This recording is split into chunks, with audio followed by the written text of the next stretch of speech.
हम देखते हैं कि अकुमो बोल रहा होता है, क्या तुम वापस से मेरे हाथों से मरना चाहते हो?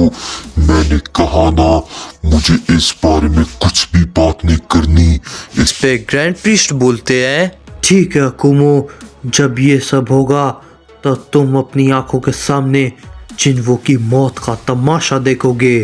ये बात सुनने के बाद अकुमो काफी गुस्सा हो जाता है और अपने सुपर सैयन फॉर्म में तुरंत ही ट्रांसफॉर्म हो जाता है और ग्रैंड प्रीस्ट की तरफ अपना हमला कर देता है।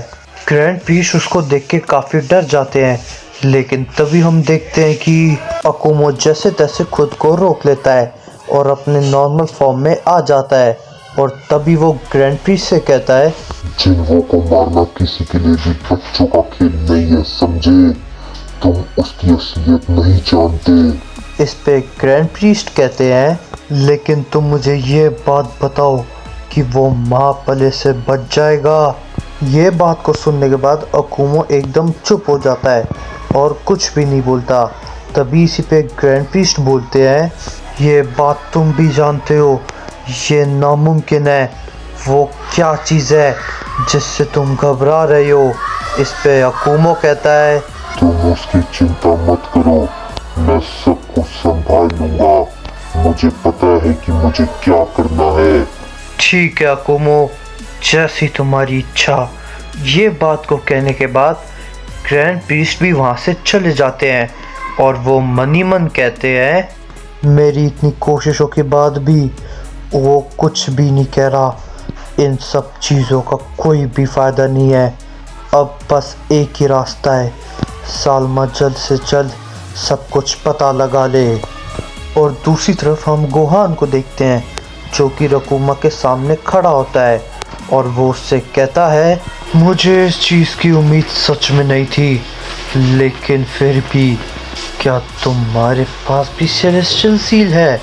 इस पे रकुमा कहता है, तुम्हारे अंदर और मेरे अंदर बहुत ही ज्यादा फर्क है बच्चे, जिसके बारे में तुम सोच भी नहीं सकते। और तभी हम देखते हैं कि गोहान अपना हमला सीधा रकुमा के ऊपर करता है, लेकिन हम देखते हैं कि रकुमा बड़ी आसानी से गोहान के हमले को अवॉइड कर लेता है और उससे कहता है, लगता है तुमने ठीक से सुना नहीं। मैंने क्या कहा? एक सेलेस्टियल सील को अचीव करना और उसमें महारत हासिल करना, दोनों में फर्क होता है।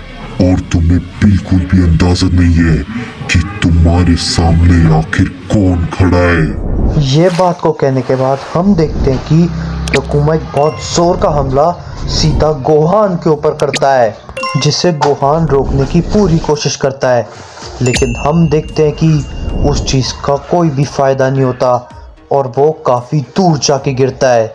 इसके बाद हम देखते हैं कि गोहान तुरंत ही उठता है और उससे कहता है, क्या ये आखिर क्या था? इसके पास भी इतनी ज़्यादा ताकत है? मुझे ऐसा क्यों लग रहा है कि मैं इसे नज़रअंदाज कर रहा हूँ। इस पे रकुमा कहता है, तुम सही सोच रहे हो, मेरी ताकत तुम्हारे से कई गुना ज्यादा है। तुमने अभी अभी इस ताकत को अचीव किया है, लेकिन अभी इस ताकत को पूरी तरीके से मास्टर करने में तुम्हें अभी काफी वक्त लगेगा। तभी इसी पे गोहान कहता है, क्या ये सच कह रहा है? मुझे लगा मैं इसे अभी कंट्रोल कर सकता हूँ। इस पे रकुमा कहता है, सेलेस्टियल सील की पावर को समझना कोई आसान बात नहीं है। उसके बहुत चरण होते हैं और उसमें तुम्हें अभी बहुत ही ज्यादा वक्त लगेगा, लेकिन अफसोस तुम्हारे पास अभी इतना वक्त बिल्कुल भी नहीं है। और तभी हम देखते हैं कि रकुमा एकदम से अपना हमला सीधा गोहान के ऊपर करता है और हम देखते हैं कि गोहान इस पर अपनी पावर को पहले के मुकाबले और भी ज़्यादा अप करता है और रकुमा के हमले को रोकने की कोशिश करता है। और तभी हम देखते हैं गोहान उसके हमले को रोकने में कामयाब भी हो जाता है। तभी इसी पे रकुमा बोलता है, मुझे वैसे इस चीज की उम्मीद तो थी, लेकिन फिर भी तुम अभी भी बहुत ही ज्यादा बेकार की कोशिश कर रहे हो। और तभी हम देखते हैं रकुमा फिर से गोहान के ऊपर एक जोरदार पंच करता है, जिसे गोहान रोक नहीं पाता और काफ़ी दूर जाके गिरता है। तभी इसी पे जोमान कहता है, क्या इसके पास भी वही पावर है, लेकिन आखिर कैसे? और गोहान तो उसके सामने काफी कमजोर पड़ रहा है सेलेस्टियल पावर होने के बाद भी। लेकिन ये कैसे संभव है? ये आखिर कैसे हो सकता है?